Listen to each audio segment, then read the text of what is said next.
સ્વામિનારાયણ સ્વામિનારાયણ સ્વામિનારાયણ સ્વામિનારાયણ સ્વામિનારાયણ સ્વામિનારાયણ સ્વામિનારાયણ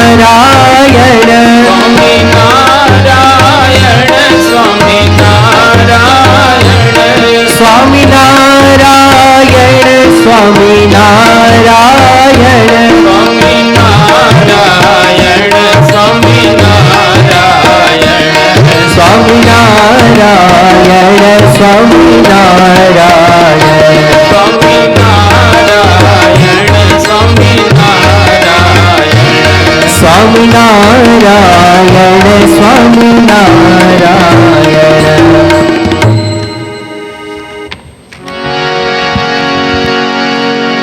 યત્સંકલ્પાત પતિતપનો વાતિવાત સમિંધે વહ નિર્ધત્તે ધરણીરુદધી લંઘતે નૈવ વેલા સોયં શ્રીમાન નિખિલ જગતા અંતરાત્માવતીર્ણો ધર્મં રક્ષણ દિશતુ કુશલમ સ્વામિનારાયણો નઃ યદરોમ વિવરેલીના અંડાનાં કોટયઃ પૃથક્ તદક્ષરં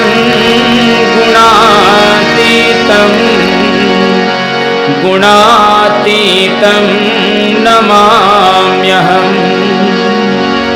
ભગવતે શ્રી સ્વામિનારાયણાય નમો નમઃ શ્રી અક્ષર પુરુષોત્તમાભ્યામ નમો નમઃ શ્રી ગુણાતીતાનંદ સ્વામી મહારાજાય નમો નમઃ શ્રી ભગતજી મહારાજાય નમો નમઃ શ્રી શાસ્ત્રીજી મહારાજાય નમો નમઃ શ્રી યોગીજી મહારાજાય નમો નમઃ શ્રી પ્રમુખ સ્વામી મહારાજાય નમો નમઃ શ્રી મહંત સ્વામી મહારાજાય નમો.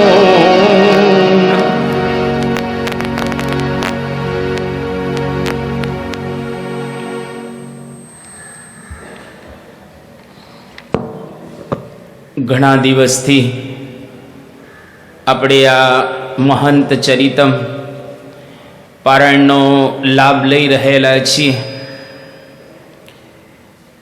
આપણા જીવનની અંદર પરમ પૂજ્ય સ્વામી બાપાના જેવું વર્તન થાય, બાપાના જેવી આપણે ભક્તિ કરી શકીએ, બાપાના જેવી ભાવના આપણી અંદર રહે અને અંતે આલોકની અંદર કાર્ય કરતાં કરતાં સત્પુરુષના ભાવને પામી શકીએ અને સત્પુરુષ જેવો આનંદ ભગવાનનો લે છે એવો આનંદ આપણે પણ લઈ શકીએ, એવા એક શુભ આશયથી આપણે આ મહંત ચરિતમ પારાયણનો પ્રારંભ કરેલો છે.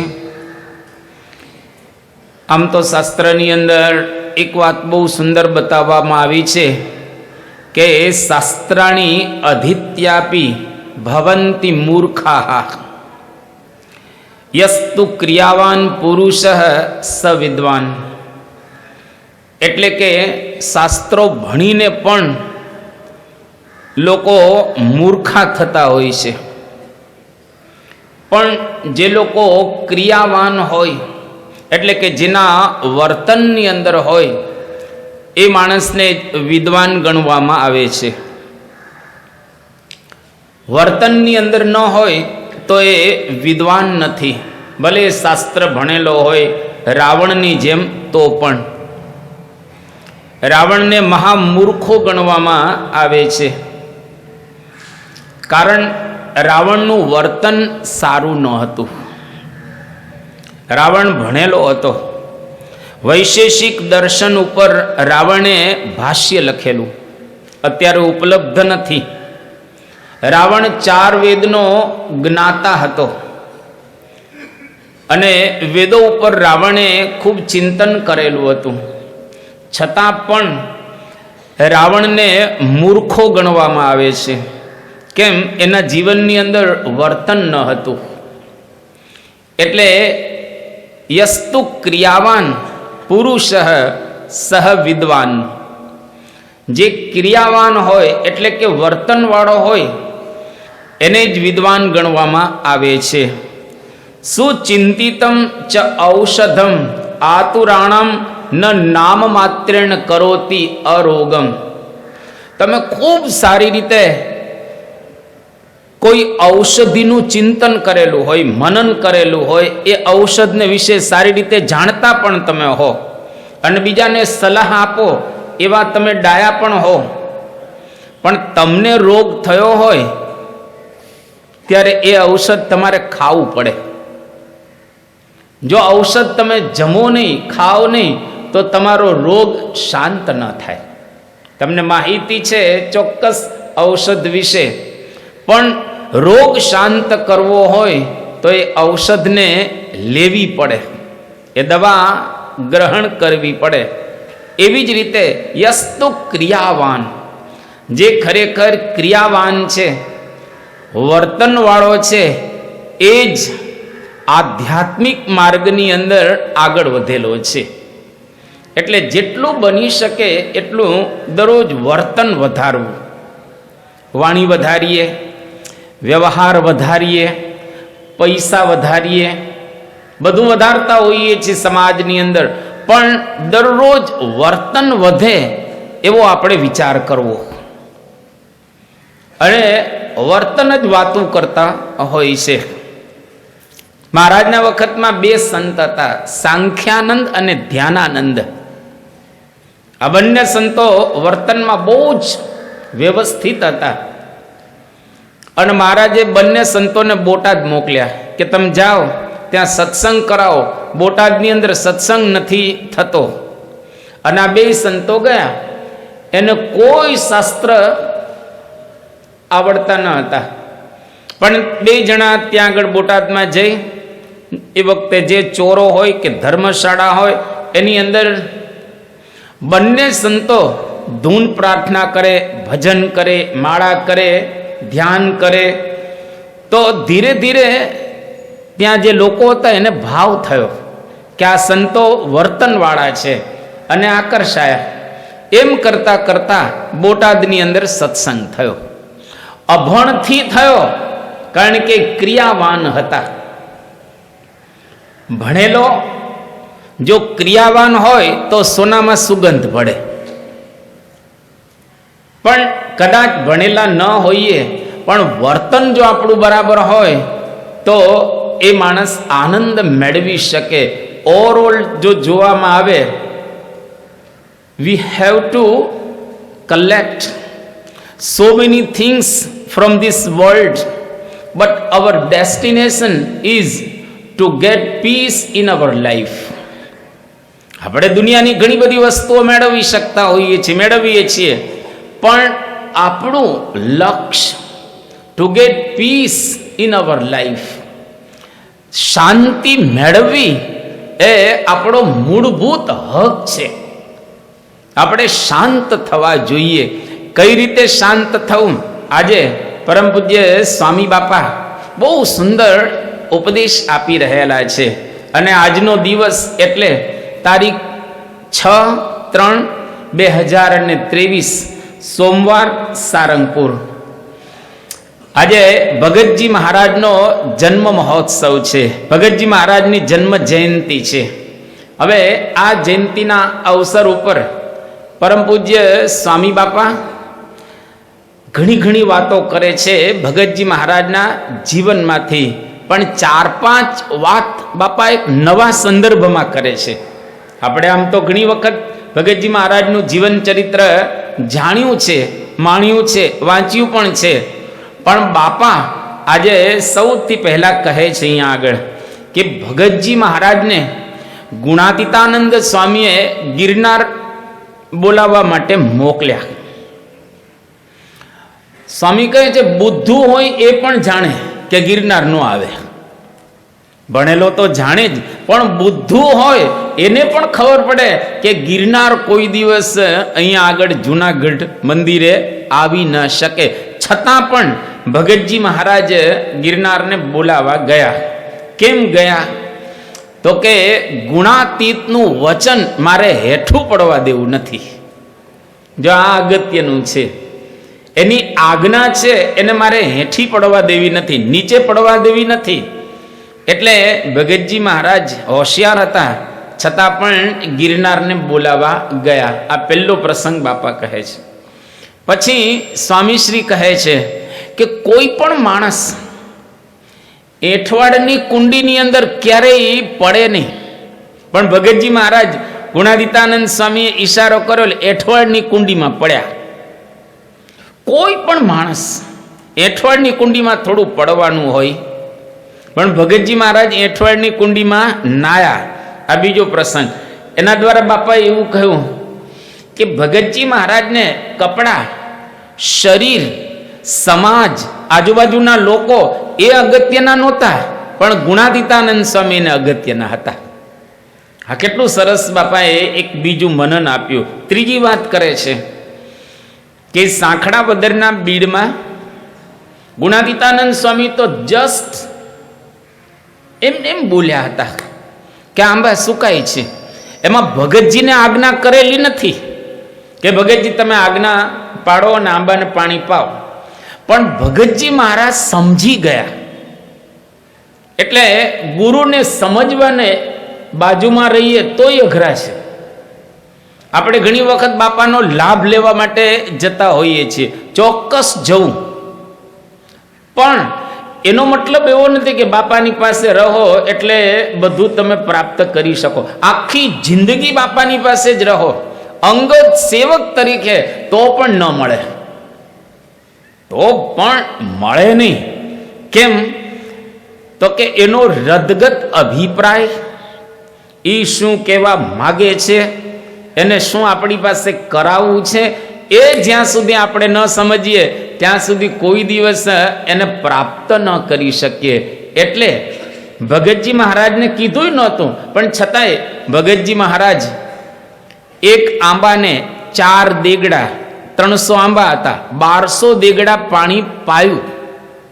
ગુણાતીતાનંદ સ્વામીનો હૃદયનો અભિપ્રાય સમજી શક્યા, જેને આપણે અનુવૃત્તિ એ કહીએ છીએ. આ પ્રસંગ કયો. અને છેલ્લે મહંત સ્વામી મહારાજ કહે છે કે ગુણાતીતાનંદ સ્વામી બોલ્યા કે પથરા આવતા બંધ થઈ ગયા છે. હવેલીનું કામ, મંદિરનું કામ ચાલતું હતું, અને ભગતજી મહારાજ ગયા અને જોયું તો કૂતરું મરેલું હતું, ગંધાતું હતું, ત્યાંથી પથ્થર લેતા હતા. એટલે ભગતજી મહારાજે કૂતરાને બહાર ફેંકી દીધું, એની વિધિ કરી નાખી. હવે મરેલું કૂતરું ઉપાડ્યું એટલે લોકોએ શું કહ્યું કે આ તો ચામડા ચૂથનારો છે, આવો છે, તેવો છે, વગેરે વગેરે. પણ ભગતજી મહારાજ શું કહે છે કે આખી દુનિયા ચામડા ચૂથે છે, મેં તો ગુણાતીતાનંદ સ્વામીની આજ્ઞાથી આ કૂતરું ઉપાડ્યું છે, એટલે મારા માટે તો આનંદનો અવસર રહેલો છે.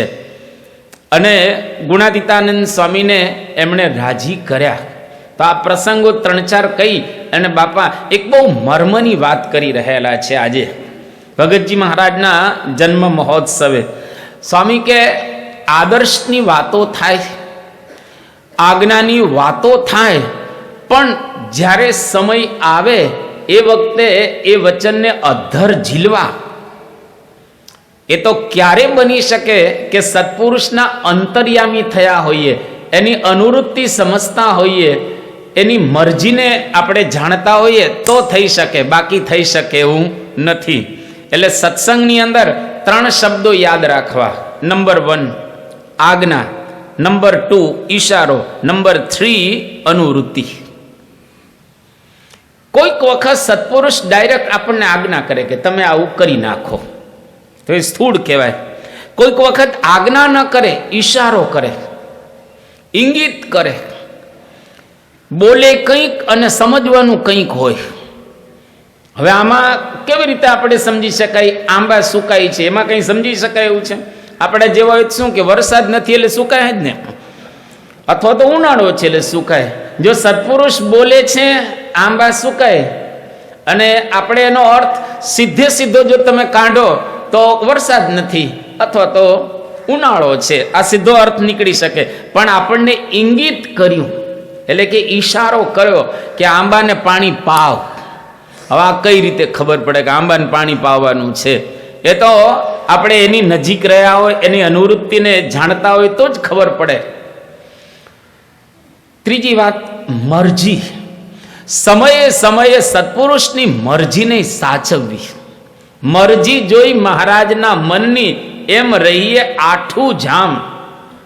જે ન ગમે જગદીશને જાણો, તેનું ન પૂછીએ નામ રે સંતો, સિદ્ધને રહીએ કંગાલ.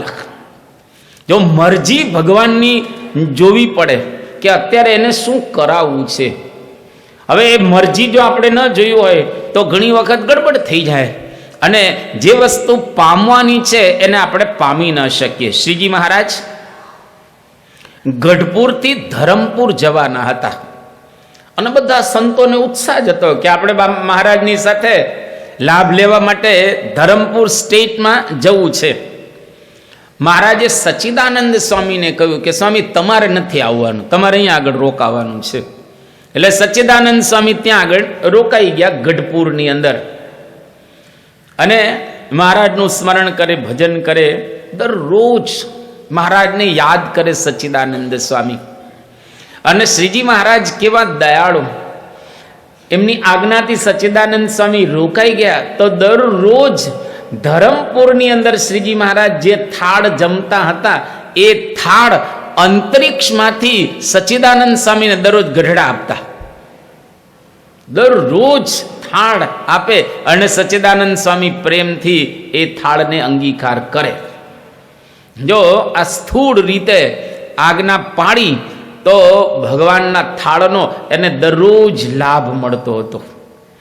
આજ્ઞામાં ખરેખર આપણી એક સલામતી રહેલી છે.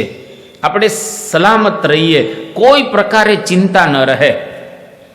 1952માં યોગીજી મહારાજ કલોલી ગામની અંદર હતા, અને ત્યાં આગળ એક નટુભાઈ કરીને હરિભક્ત, એ અમેરિકા જવાના હતા.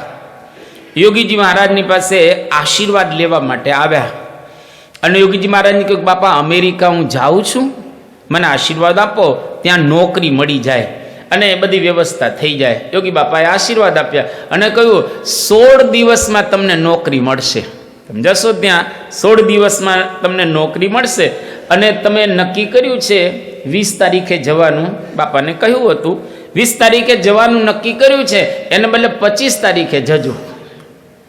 નટુભાઈ કે સારું બાપા, આપની જે પ્રકારની મરજી છે એ પ્રમાણે હું જઈશ. અને ટિકિટ કેન્સલ કરાવી 20 તારીખને બદલે એને 25 તારીખ નક્કી કરી અને અમેરિકા જાય છે. હવે 20 તારીખે જે પ્લેનમાં જવાના હતા એ પ્લેન ક્રેશ થઈ ગયું. બાપાએ રક્ષા કરી એની, અને ત્યાં ગયા પછી યોગીજી મહારાજ કીધું 16મા દિવસે નોકરી મળશે, નોકરી 16મા દિવસે મળી ગયેલો. હવે આપણને એવું લાગે કે 20મી તારીખમાં 25મી તારીખમાં શું ફેર પડવાનો છે, પ્લેનમાં જવાનું છે, ટિકિટ ઓલરેડી બુક થઈ ગયેલી છે, એમાં શા માટે બદલવી? પણ જો સત્પુરુષ આપણને કહેતા હોય, એ ક્યાં ડાયરેક્ટ ન કહે કે ત્યાં પ્લેનમાં ક્રેશ થવાનું છે, તો બધું આપણે કોઈકને કહી દઈએ, પણ એ થવાનું જ હોય, એમાંથી આપણો બચાવ કરે. એટલે આજ્ઞા બરાબર પાડવી. જેમ ઉપનિષદની અંદર એક બહુ સરસ વાત કરવામાં આવી છે કે ઉપનિષદોમાં આજ્ઞા અને ઉપાસના એની વાતો ઘણી ભરેલી છે, ઘણા બધા આખ્યાનો પણ રહેલા છે. નિષ્કુળાનંદ સ્વામીએ અમુક ઉપનિષદના આખ્યાનો વાંચ્યા પણ છે, એના કાવ્યની અંદર તમને દેખાય.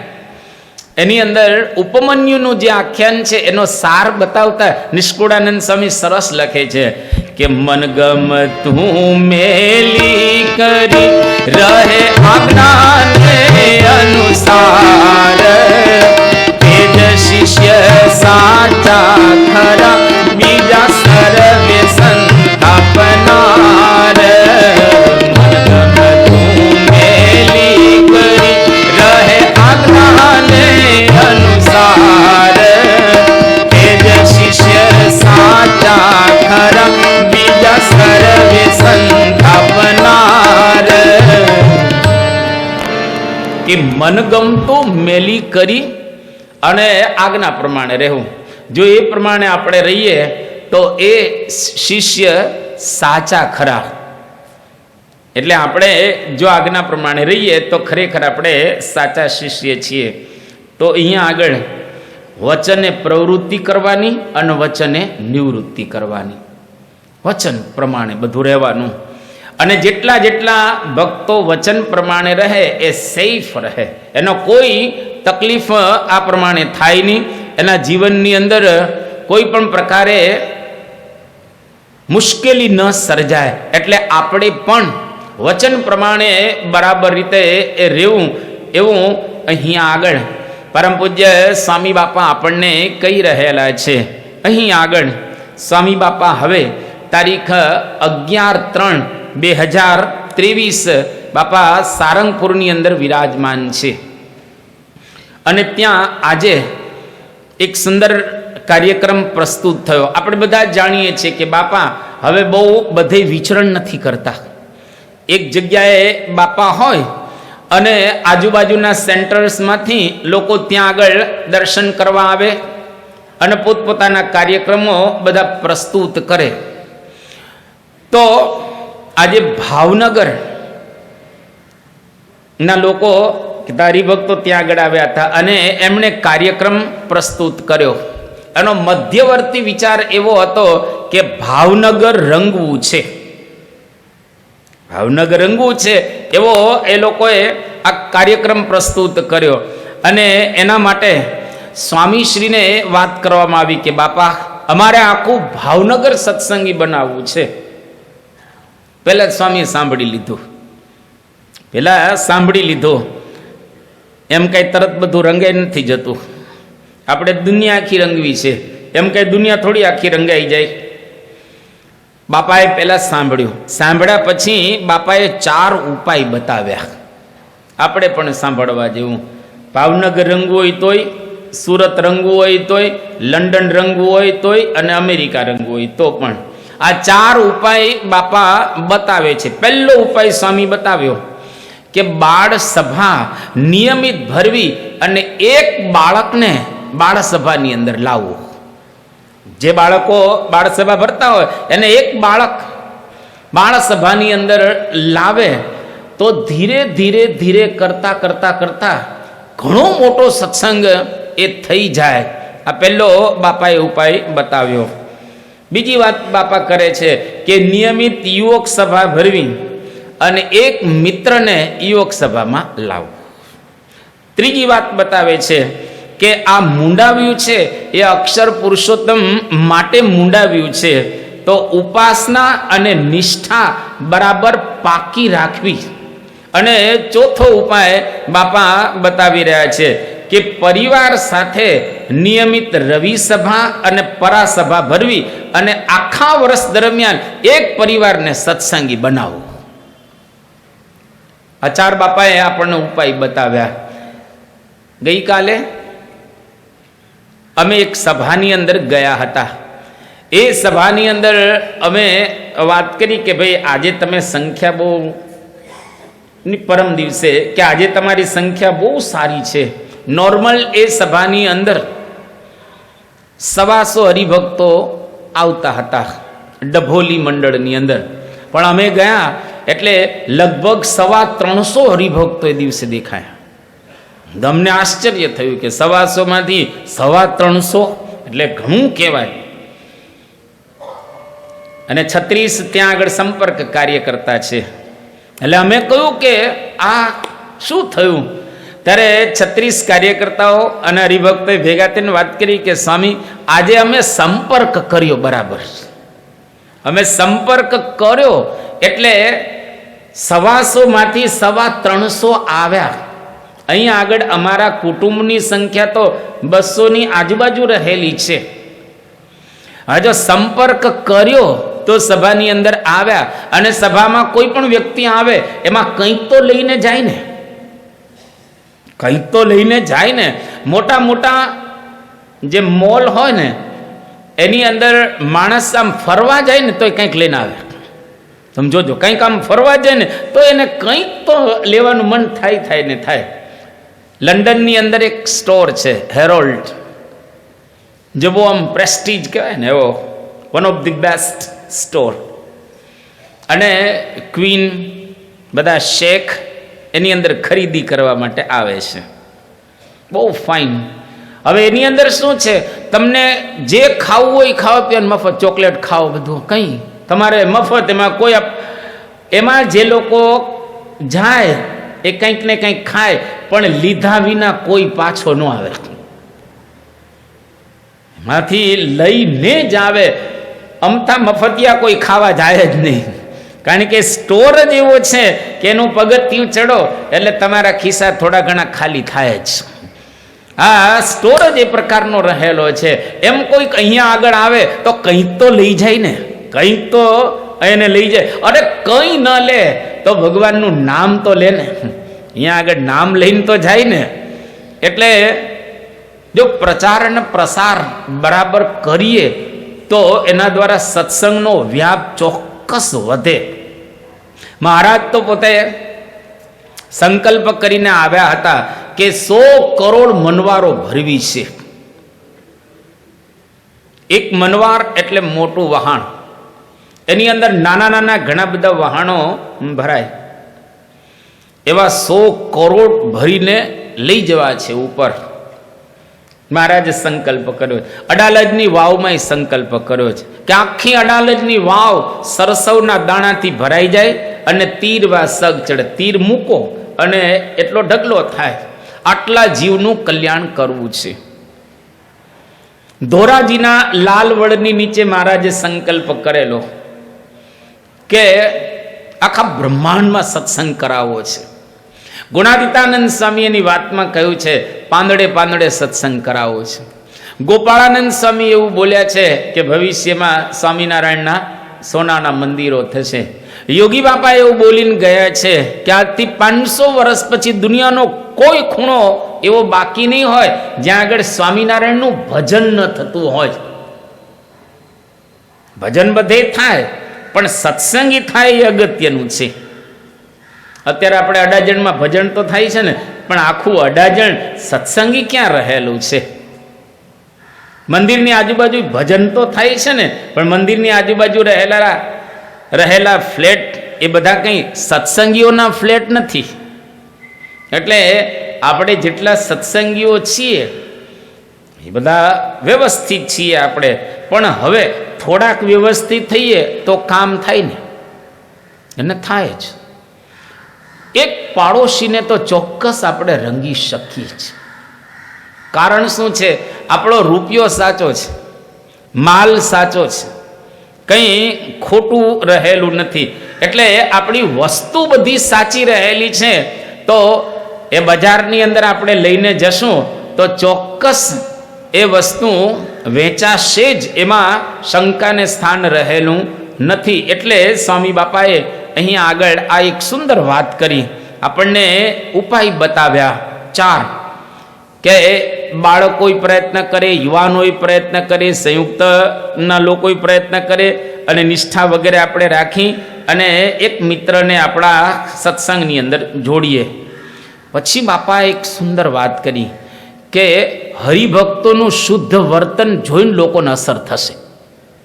તમે જે પાડોશમાં રહેતા હો એમાં તમારું વર્તન જોઈને લોકોને આમ પ્રેરણા તો મળે ચોક્કસ. બહુ સુંદર હરિલામૃતની અંદર એક વાત કરવામાં આવી, અદ્ભુત વિહારીલાલજી મહારાજ કરે છે.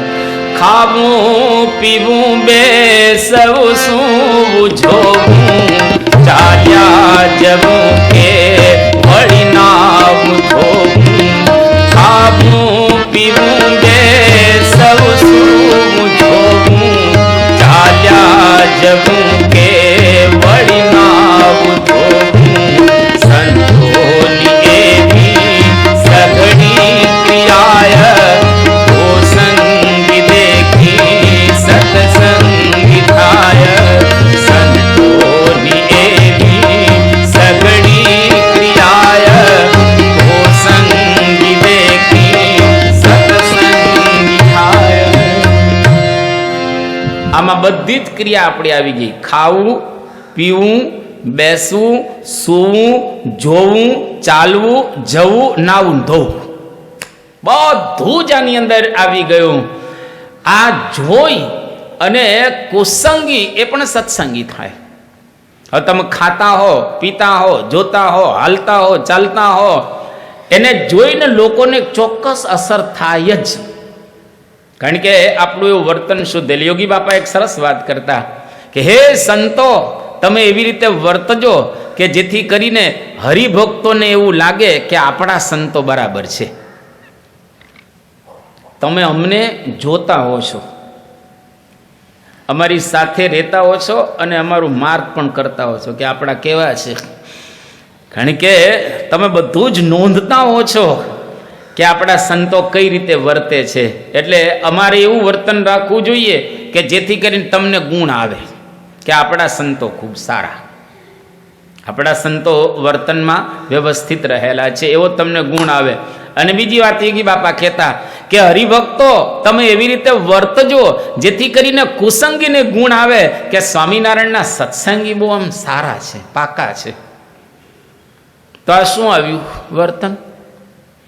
અને જો એ પ્રમાણે આપણે કરીશું તો ખરેખર સત્સંગ વધશે. અને પછી સ્વામીએ વાત બહુ એક બીજી સુંદર કરી કે કુટુંબમાં સંપ રાખવો તો સત્સંગ વધશે. લે તો આશ્ચર્ય કે તમે કુટુંબમાં સંપ રાખો ને સત્સંગ કેવી રીતે વધે? કેટલી અદ્ભુત એક બાપા માર્મિક વાત કરે. તમારા કુટુંબમાં સંપ હોય અને સત્સંગ વધે એનું કારણ આપણા કુટુંબનો સંપ. જ્યાં સંપ હોય ને ત્યાં જંપ હોય, અને જંપ એટલે શાંતિ. તમારા કુટુંબની અંદર સંપ હોય શાંતિ હોય, બાજુના કુટુંબને થાય કે આ લોકો બહુ આમ વ્યવસ્થિત રહે છે. કઈ રીતે વ્યવસ્થિત રહેશે? તો કે એના કુટુંબની અંદર સંપ છે. અને સંપીને કઈ રીતે રહી શકો? સત્સંગ હોય તો. હું તમને એક દ્રષ્ટાંત આપું. ભગવાન શંકર એનું ફેમિલી, એમાં 4 મેમ્બર. એક ભગવાન શંકર, બીજા પાર્વતીજી, ત્રીજા ગણપતિ દાદા અને ચોથા કાર્તિક સ્વામી. ભગવાન શંકરનું વાહન શું છે? પોઠિયો અથવા તો વૃષભ આપણે કહીએ. પાર્વતીજીનું વાહન શું છે? સિંહ. કાર્તિક સ્વામીનું વાહન મોર. અને ગણપતિ દાદાનું વાહન ઉંદર. હવે કોઈ પણ વાહન હોય તો તમારા કાર પાર્કમાં ત્યાં આપણી કાર પાર્ક કરેલી હોય ને, આપણા ઘરની આજુબાજુ હોય ને સ્વાભાવિક રીતે. હવે એક ઘરની અંદર વિચાર કરો, સિંહ અને બળદ સાથે રહી શકે? મોર અને ઉંદર સાથે રહી શકે ખરા? કોઈ દિવસ ન રહે. પણ શંકર ભગવાન છે ને એટલે રહી શકે. એને ગળામાં સાપ છે. સાપ તો ઉંદરને જોઈ ફટા કરતો કાર્યક્રમ પૂરો જ કરે ઉંદરનો, તરત જ કોળીઓ કરી જાય. પણ સાપ ઉંદરને મારતો નથી, સિંહ બળદને મારતો નથી, મોર ઉંદરને અડતો નથી. અને 4 જણા પાછા પાર્કિંગ લોટની અંદર વ્યવસ્થિત રહે છે, ખાય છે પીએ છે, આનંદ કરે છે લોકો. કાંઈ કોઈ ચિંતા નથી. કારણ કે એના ઘરમાં કોણ છે? શંકર. શમ કરોતિ તિ શંકર. જે બધાનું કલ્યાણ કરે, જે બધાના હૃદયની અંદર રહેલા હોય એને કહેવાય શંકર. ભગવાન જો વચ્ચે આવે તો ખરેખર આપણા ઘરની અંદર સંપ રહે ને સંપ જોઈ અને બાજુના લોકોને પણ પ્રેરણા મળે. એટલે બાપાએ એક માર્મિક રીતે આપણને બતાવ્યું કે આપણા ઘરમાં જો આપણે સંપ રાખીએ તો સત્સંગનો પણ વધારો થાય. હરિલામૃતની અંદર આ વાતને પણ સરસ દઢાવે છે વિહારીલાલ મહારાજ. સત્સંગમાં સંપ ગણો જણાશે, સત્સંગની વૃદ્ધિ વિશેષ થાશે. સત્સંગમાં સંપ ગણો જણાશે, સત્સંગની વૃદ્ધિ વિશેષ થાશે. સત્સંગથી સંપજશે જ ત્યારે દશા જણાશે ફળથી જ ત્યારે. સત્સંગથી સંપજશે જ ત્યારે દશા જણાશે ફળથી જ ત્યારે. કેટલો સુંદર દર્શન અહીંયા આગળ આપી રહેલા છે કે સત્સંગમાં સંપ જણાય તો એની અભિવૃદ્ધિ ચોક્કસ થાય. આપણી સંસ્થા સંપેલી સંસ્થા છે. આપણે ત્યાં જે કામ થાય છે વર્લ્ડ લેવલે એ બહુ મોટા કામ થાય છે. અને આજે સમાજમાં તમે દર્શન કરો, અત્યારે તો મીડિયાનો જમાનો થઈ ગયો છે. કોઈ પણ જગ્યાએ ફંક્શન થાય તમે યુટ્યુબમાં એને જોઈ શકો છો, કારણ કે લાઈવ બધું થઈ ગયું છે આખું વિશ્વ. આપણે અમદાવાદની અંદર જે કાર્યકર સુવર્ણ મહોત્સવ કર્યો એવો મહોત્સવ તમને કેટલી જગ્યાએ જોવા મળે મને કહો? એવું નથી આપણે કહેતા કે દુનિયામાં ક્યાંય મહોત્સવ જ નથી થતા, બધી જગ્યાએ થાય છે. અને કદાચ આવા પણ થતા હશે, પણ આપણે ત્યાં આવા થાય છે ને. એટલો બધો સમુદાય નથી, પરંતુ છતાંય તમે જો આટલું મોટું જગતમાં કામ થાય છે એનું કારણ શું છે? સંપીને બધું કામ થઈ રહેલું છે. તો જો આપણે સંપીને કરીએ તો સત્સંગની અભિવૃદ્ધિ થાય. અને ઇન્ડિવિજ્યુઅલ દરેકે કંઈક યોગદાન આપવું સંપ્રદાય માટે. ઘર માટે તો યોગદાન આપીએ છીએ, સંપ્રદાય માટે કંઈક યોગદાન આપવું. અને ઘણા બધા તમે જો એવા જોવા મળશે. ચર્ચ ઓફ ઇંગ્લેન્ડના એક પાદરી જેનું નામ જ્હોન વેસ્લી. આ જ્હોન વેસ્લી પાદરી હતા, એટલે સ્વાભાવિક રીતે એમનો તો આ કાર્યક્રમ જ આખો દિવસ સત્સંગ પ્રચાર પ્રસાર એમનો કરવો, ક્રિશ્ચિયાનિટીનો ફેલાવો કરવો વગેરે વગેરે. એ પોતે એની ઓટોબાયોગ્રાફીની અંદર લખે છે કે હું 2.5 લાખ કિલોમીટરની યાત્રા મેં કરી, હું ચાલ્યો વગેરે વગેરે સત્સંગ માટે. આમ એનું 2.5 લાખ કિલોમીટર. ત્યાર પછી વાત કરે છે કે 4000 વખત મેં બાઇબલ ઉપર ઉપદેશ આપ્યા લોકોને. 4000 વખત એટલે ઘણું કહેવાય. અને એમણે કહ્યું મેં 400 પુસ્તકો લખ્યા. અને આગળ વાત કરે છે કે મારી ઉંમર 85-86 વર્ષની થયેલી છે, તો 83 વર્ષની ઉંમર સુધી તો હું 15 કલાક લખતો હતો. 83 વર્ષની ઉંમર સુધી 15 કલાક લખવાનું એટલે શું? વાંચવું અઘરું છે, લખવાનું તો પછી જ. અને અત્યારે ઉંમર કે 86 વર્ષની થઈ છે, હવે દિવસમાં 2 વખત ઉપદેશ આપી શકાય છે. આ જ્હોન વેસ્લી એક વ્યક્તિ પાદરી જો આટલું કરી શકતા હોય તો આપણે થોડુંક તો કરી શકાય ને. ભલે કાંઈ આટલું બધું આપણાથી ન થાય તો કંઈ વાંધો નહીં, પણ થોડુંક તો કરી શકાય ને. અત્યારે આપણે બધા સત્સંગીઓ છીએ, આપણે હિન્દુ છીએ, આપણે સ્વામિનારાયણ સંપ્રદાયના આશ્રિત છીએ. આખો હિન્દુ ધર્મ એના તમામ લોકો જાગૃત થઈ જાય તો કેટલું મોટું કામ થાય. આજે વર્લ્ડની અંદર આજે અમુક ગુરુઓ ખૂબ જાગૃત છે, યાત્રાઓ કાઢી રહેલા છે. સમાજની અંદર સંગઠન હિન્દુમાં થાય એનો પ્રયત્ન કરી રહેલા છે.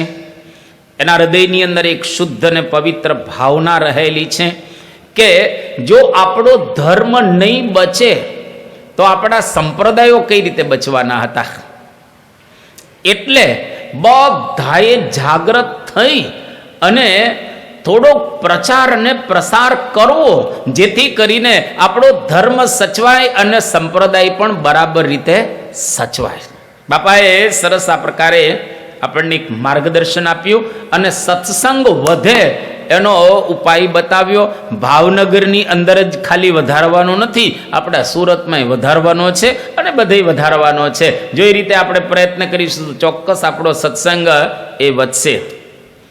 ત્યાર પછી તારીખ 12/3/2023 રવિવાર સારંગપુર.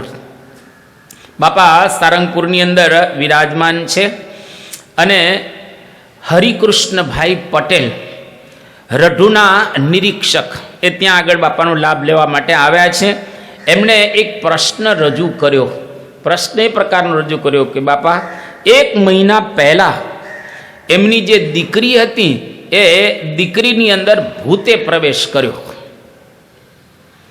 અને બાપાને કહ્યું કે બાપાને ભૂતે પ્રવેશ કર્યો છે તો સ્વામી બાપાએ કહ્યું કે રણજીતસિંહ બાપુને બતાવજો, અહીં બેઠા છે, ઊભા થાવ બાપુ. બાપુ ઊભા થવા. આ રણજીતસિંહ બાપુને બતાવવાની વાત કરી. સ્વામી બાપા કહે છે કે રણજીતસિંહ બાપુને બતાવજો. એટલે રણજીતસિંહ બાપુની પાસે એ લઈને આવ્યા અને છેલ્લા 22 વર્ષથી આ પીડાતા હતા. સત્સંગ પણ એને હતો, પણ આ ભૂતનો દીકરીની અંદર પ્રવેશ થયો એટલે સ્વાભાવિક રીતે એને તકલીફ તો થાય જ. પછી બાપુએ બધું જોયું હશે અને અત્યારે તો બાપુ નીચે બેઠા છે એટલે આપણે કંઈ એમની પાસેથી સાંભળી શકતા નથી.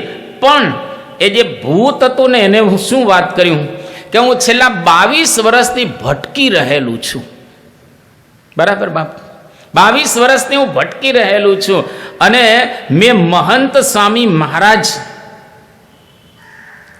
નું સાંભળ્યું છે અને મેં આ સત્સંગી દીકરીમાં પ્રવેશ એટલા માટે કર્યો છે કે મારે મહંત સ્વામી મહારાજના દર્શન કરવા છે અને મારે મોક્ષ જોઈ છે, મારે કલ્યાણ કરવું છે. એટલે સત્સંગની અંદર મેં પ્રવેશ કર્યો. બાકી સત્સંગી ભૂત નો આવે. ભૂતાદિ ઉપદ્રવ કંઠી બાંધ્યા પછી થાય જ નહીં, અને થાય તો સમજી લેવું એને કંઈક ઈચ્છા લાગે છે, એને કંઈક જોઈએ છે, એટલે સત્સંગીમાં ભૂતનો પ્રવેશ થયો છે. એટલે અહીંયા આગળ કે મારે મહંત સ્વામી મહારાજના દર્શન કરવા છે અને મારે મોક્ષ જોઈએ છે. મોક્ષ એટલે ડાયરેક્ટ અક્ષરધામ નહીં સમજવાનું. ભૂત થોડું ડાયરેક્ટ ત્યાં જતું રહે, એવું કંઈ ડાયરેક્ટ ન જતું રહે, પણ એમાંથી મારે છુટકારો આ યોનિમાંથી જોઈએ છે. ભૂતમાંથી કોઈક મને હવે સારી યોની મળે તો મારે મોક્ષ જોઈ છે અને મહંત સ્વામી મહારાજના દર્શન કરવા છે. અને ત્યાર પછી બાપાની પૂજામાં એને બેસાડવામાં આવ્યા અહીં અવસ્થાની અંદર, અને મહંત સ્વામી મહારાજના એમણે દર્શન કર્યા. પછી દર્શન કર્યા પછી થોડોક સમય વ્યતીત થઈ ગયો અને આશ્ચર્યની વાત તો એ રહેલી છે કે થોડા સમય પછી બધું જ આવતું બંધ થઈ ગયું અને અત્યારે કોઈ પ્રકારની તકલીફ રહેલી નથી. એટલે ભૂતે સમજે છે કે મોક્ષ જોઈતો હોય તો મહંત સ્વામી મહારાજની પાસે જવાય.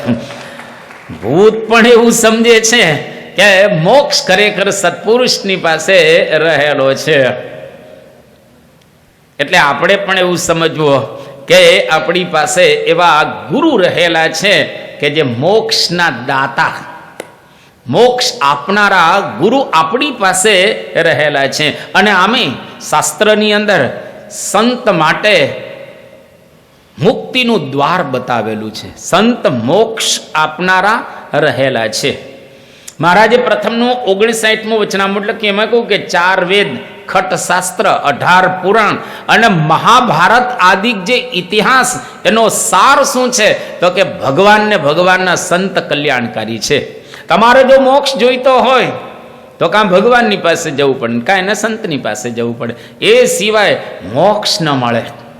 આત્યંતિક કલ્યાણ એવા પ્રગટ ભગવાનને સંત હોય ત્યાં જ થાય. નિષ્કુળાનંદ સ્વામી કેટલું સરસ લખ્યું કે પણ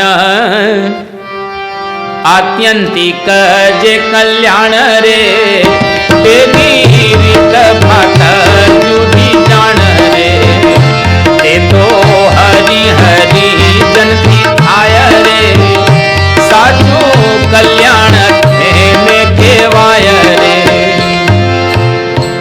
જો આત્યંતિક કલ્યાણની વાત જુદી છે, એ તો હરિજનથી થાય. કાં સાક્ષાત હરિ જોઈએ, અને અથવા તો હરિજન એટલે કે ભગવાનના ભાવને પામેલા, સાક્ષાત્કાર પામેલા સંત જોઈએ. એ વિના કરોડો ઉપાય કરીને થાકી જઈએ, આત્યંતિક કલ્યાણ ન થાય. કે મળે, તરત બોલે છે નિષ્કુળાનંદ કે મળે પ્રભુ પ્રગટ પ્રમાણ રે, કાંતો તેના મળે કલ્યાણ રે, દેહ વિના તો કોટી ઉપાય રે, આત્યંતિક કલ્યાણ ન થાય રે. ભગવાન પ્રગટ મળે અથવા તો એના મળેલા સંત મળે, કેટલા ભાગ્ય કહેવાય આપણા. ભગવાને મળી ગયા અને એવા સંતે મળી ગયા, એટલે આપણા બેય ભાગ્ય ખુલી ગયા. એટલે આપણે હવે આત્યંતિક કલ્યાણના માર્ગે ચડી ગયા છીએ. જો કરવું હોય તો, અને જો ન કરવું હોય તો તા જિંદગી આમને આમ રહીએ તો એ આત્યંતિક ન થાય. કલ્યાણ ચોક્કસ થશે, ઉર્ધ્વગતિના આપણે ચોક્કસ પામવાના છીએ, પણ આને આ જન્મે આત્યંતિક કલ્યાણ કરવું છે. અને સંત દ્વારા જ થઈ શકે. સંત એટલે કંઈ ભગવા કપડાં પહેરેલા હોય એ સંતની નિશાની નથી. ગ્રહસ્થમાં સંત તો હોઈ શકે. ભગતજી મહારાજ ક્યાં ભગવા કપડાં ધારણ કરેલા હતા? એ તો ગ્રહસ્થ તમારા જેવા જ હતા, પણ છતાંય એ સંત હતા. હૃદય સંતનું હોવું જોઈએ. શરીર તો ગમે તે હોય, પણ હૃદય ભગવાનથી આપ્લાવિત એટલે કે ભીંજાયેલું, પરિપૂર્ણ થયેલું શુદ્ધ હૃદય હોય તો એના દ્વારા કલ્યાણ ચોક્કસ થઈ શકે. બહુ સુંદર એક સાખી છે. સંત ન હોય સંસાર में तो झली जात ब्रह्मांड, ज्ञान तणी लहर से वो ठारत आठो जाम. संत न होय संसार में तो झली जात ब्रह्मांड, ज्ञान तणी लहर से वो ठारत आठो जाम. संत न होत संसार में तो जली जात ब्रह्मांड. આ સંસારની અંદર જો સંત ન હોત તો આખું બ્રહ્માંડ જલી જાત, સળગી જાત. ઘણી વખત લોકો કહેતા હોય છે કે આ બધાને કામે લગાડી દેવા જેવા છે. કારણ કે સંતો કોઈ ધંધો તો નોકરી તો કરતા જ નથી. અને અત્યારે ભારતમાં સંતો ઘણા છે, ઘણા સંતો રહેલા છે. લગભગ કહીએ અતિશયોક્તિ વિના તો 25 લાખથી વધારે છે. 25 લાખ કોઈ કામ ધંધા વગરના જ કહેવાય ને. કોઈ બીજી રીતે સંસારના કામ નથી કરતા, પણ સમાજની અંદર મોટામાં મોટું એ કામ કરે છે, સમાજની શુદ્ધિનું કામ કરે છે. દરિયામાં માછલા ન હોય ને તો દરિયો ગંધાઈ જાય. માછલા છે એટલે દરિયો ચોખ્ખો રહે છે. એમ સમાજમાં સંતો છે એટલે સમાજની અંદર સમાજ શુદ્ધ અને પવિત્ર રહે છે. નહીતર કહે કોણ કે બીડી ન પીવી જોઈએ, સિગારેટ ન પીવી જોઈએ, દારૂ ન પીવો જોઈએ, વ્યભિચાર ન કરવો જોઈએ, ભગવાન ભજવા જોઈએ, આ સંપ રાખવો જોઈએ, ઘર સભા કરવી જોઈએ, મંદિરે દર્શને આવવું જોઈએ. આવું કહે કોણ? કારણ કે બધા હરખા જ હોય.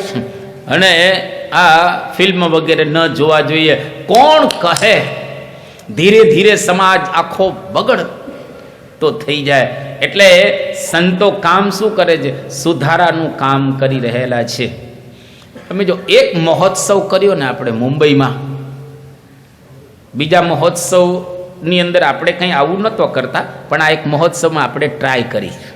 શું ટ્રાય કરી?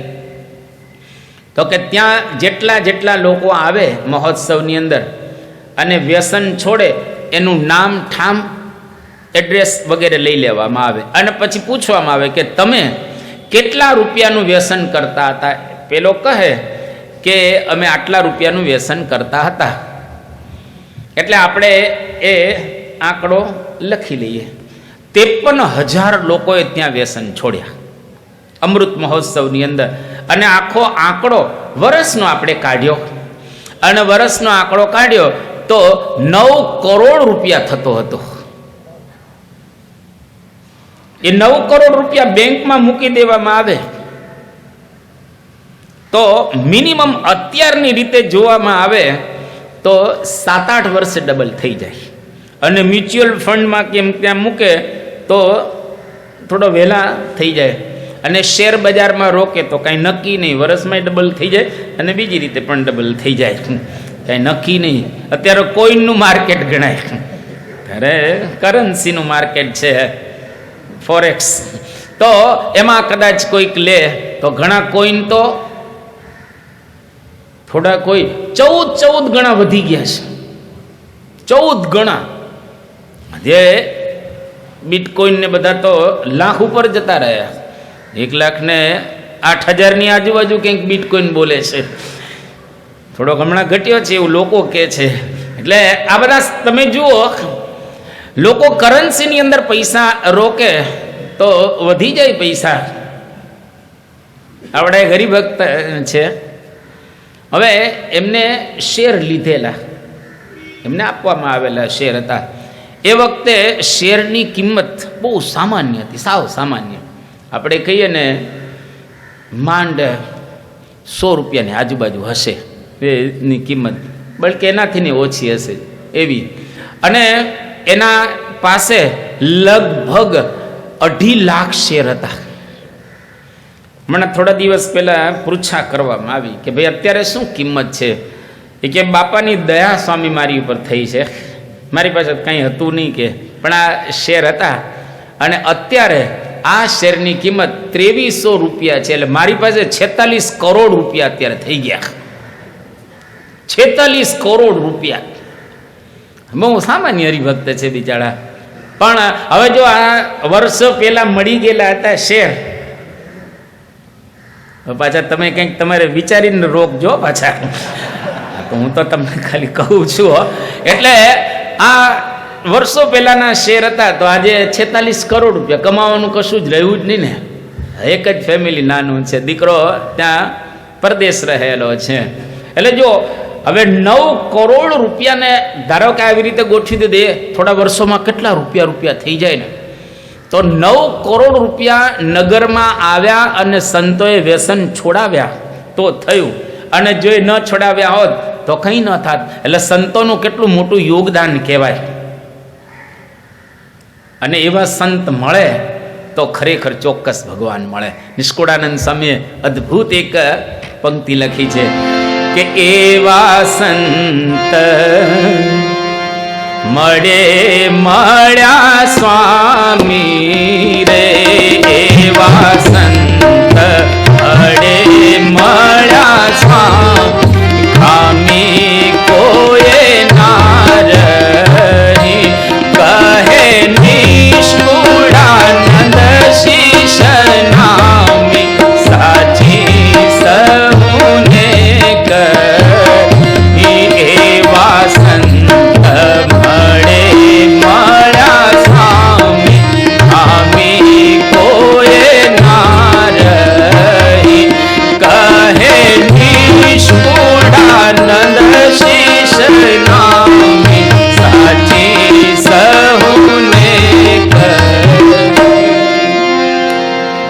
એવા સંત મળ્યા સ્વામી. સ્વામી એટલે ભગવાન. સંતને જોઈ અને ભગવાન ચોક્કસ મળે. જપ તપ તીર્થ વર્ત યજ્ઞ દાન આ બધું જ સારું છે ને સાચું પણ છે, અને કરીએ તો આપણને ઘણી બધી મોટી પ્રાપ્તિ થાય, પણ બધાનું ફળ સંત મળે તે. અને સંત મળ્યા પછી એ કહે એમ કરીએ તો તરત પતે એવું છે, અને કંઈ લાંબુ કરવાનું નથી. આ તો આપણે શું ચોડીને ચીકણું કરી નાખતા હોઈએ છીએ કે થશે કે નહીં થાય, થશે કે નહીં થાય. ચિંતા છોડો. એક ભાઈ દુકાને ગોળ ખરીદવા ગયો અને 5 પ્રકારનો ગોળ એને જોયા. સારા ગોળ હતા બધા જ. ગોળ તો ગળ્યો જ હોય સ્વાભાવિક રીતે. એટલે પેલો દુકાનનો માલિક હતો, એને કહ્યું કે તું ગોળ ખરીદવા આવ્યો છે તો આ જોઈ લે 5-6 પ્રકારના છે, તને જે ગમે તે તું લેજે ને ચાખો ચાખી લે પ્રેમથી. એટલે એક એક ગોળને આમ ચાખે અને થોડું આમ કરે. એક ગોળ એને ગમી ગયો, ગયા છે ને સરસ છે ગોળ, અને વારે વારે એને કર્યા એ કે છે સારો પણ આમ થોડોક ચીકણો છે, થોડોક ચીકણો છે, આમ છે સારો પણ ચીકણો છે. ત્યારે પેલા માલિકે કહ્યું હતો ને તે ચોડીને કરી નાખ્યો છે. આ ચીકણો નહોતો, તે વારે વારે આમ કર્યા રાખ્યું એટલે ચીકણો થઈ ગયો છે. એમ ઘણી વખત આપણે ચોડીને ચીકણું કરી નાખીએ. કલ્યાણ કેમ થાય ને આત્યંતિક કલ્યાણ કેમ થાય, મોક્ષ કેમ થાય. અરે મોક્ષ કરવો એ માન્યતા ઉપર જ છે. મહાભારતને વાંચો, સરસ શ્લોક છે. નહીં મોક્ષસ્ય વાસોસ્તિ ન ગ્રામાંતરમ એવ ચ અજ્ઞાન હૃદય ગ્રંથિ નાશઃ મોક્ષ ઇતિ સ્મૃતિ. આ શ્લોક વાંચવા જેવો છે અને લખવા જેવો પણ છે કે નહીં મોક્ષસ્ય વાસોસ્તિ, મોક્ષનો કોઈ જગ્યાએ વાસ નથી કે ત્યાંથી આપણે લઈ લઈએ એમ. ન ગ્રામાંતરમ એવ ચ, કોઈ બીજા ગામમાં મોક્ષ રહેતો નથી. મોક્ષ એટલે શું? અજ્ઞાન હૃદય ગ્રંથિ નાશઃ મોક્ષ ઇતિ સ્મૃતિ. અજ્ઞાન જાય, હૃદય ગ્રંથિ જાય તો મોક્ષ જ થઈ ગયેલો છે. અજ્ઞાન એટલે હું ને મારું, હું ઓગળી જવો જોઈએ કે હું કાંઈ નથી, અને ધીરે ધીરે પ્રયત્ન કરીએ કે મારામાં કાંઈ નથી, જે કંઈ છે એ ભગવાન અને સંતમાં છે, અને મારું દુનિયામાં મારું કંઈ છે નહીં. જે બધું છે એ કોનું છે? ભગવાનનું છે, ને આપણું કશું છે નહીં. એવી એક માન્યતા થઈ જાય તો ધીરે ધીરે મોક્ષ થઈ જાય. કંઈ મોક્ષ થાય એટલે તમને કંઈ 4 આંખો થઈ જાય એવું નથી હોતું. કંઈ 2 કાન છે ને બીજા પાછળ 2 આવી જાય, કે 2 આંખ છે પાછળ 2 આવી જાય, વચ્ચેનું નેત્ર ખુલી જાય. એ તો બધી વાતો. કાંઈ નેત્ર થોડા ખુલતા હોય છે વચ્ચેના, કાંઈ ખુલે બુલે નહીં. આ 2 છે એમાં જ દિવ્ય દ્રષ્ટિ આપણને પ્રાપ્ત થઈ જાય. એટલે અંતરથી આનંદ થઈ જાય. સમજી લો મોક્ષ થઈ ગયો. તમને 24 કલાક મજા આવવાનો પ્રારંભ થાય એટલે સમજી લો કે માર્ગ જડી ગયો છે. ચાલ્યા જ રાખો. હવે થોડાક પૈસા મળેલ નથી આપણે આમ દોડતા, એના જેવું છે. થોડોક આનંદ શરૂ થાય એટલે દોડ્યા જ રાખો. મોક્ષ ચોક્કસ મળી જશે, એમાં કોઈ શંકાને સ્થાન રહેલું નથી. તો આવા સંત આપણને મળ્યા છે એ ચોક્કસ આપણો મોક્ષ કરશે. બરાબર 9:01. સ્વામિનારાયણ નારાયણ નારાયણ, સ્વામિનારાયણ નારાયણ નારાયણ, સ્વામિનારાયણ નારાયણ નારાયણ, સ્વામિનારાયણ નારાયણ નારાયણ, સ્વામિનારાયણ સ્વામિનારાયણ, સ્વામિનારાયણ સ્વામિનારાયણ, સ્વામિનારાયણ સ્વામિનારાયણ, સ્વામિનારાયણ સ્વામિનારાયણ, સ્વામિનારાયણ નારાયણ નારાયણ, સ્વામિનારાયણ નારાયણ નારાયણ, સ્વામિનારાયણ નારાયણ નારાયણ, સ્વામિનારાયણ નારાયણ નારાયણ. શ્રી સ્વામિનારાયણ ભગવાનની ટટાર બેસી 2 હાથ જોડી અને જે કંઈ શ્રવણ કરેલું છે એને યાદ કરતા કરતા ધ્યેય મંત્ર અને વિદાય શ્લોકની અંદર જોડાઈએ. ગુણાતીતં ગુરું પ્રાપ્ય ब्रह्मरूपं निजात्मनः विभाव्य दासभावेन स्वामिनारायणं भजे। श्रीहरिं साक्षरं सर्वदेवेश्वरं भक्तिधर्मात्मजं दिव्यरूपं परं शान्तिदं मुक्तिदं कामदं कारणं स्वामिनारायणं नीलकण्ठं भजे। श्रीहरिं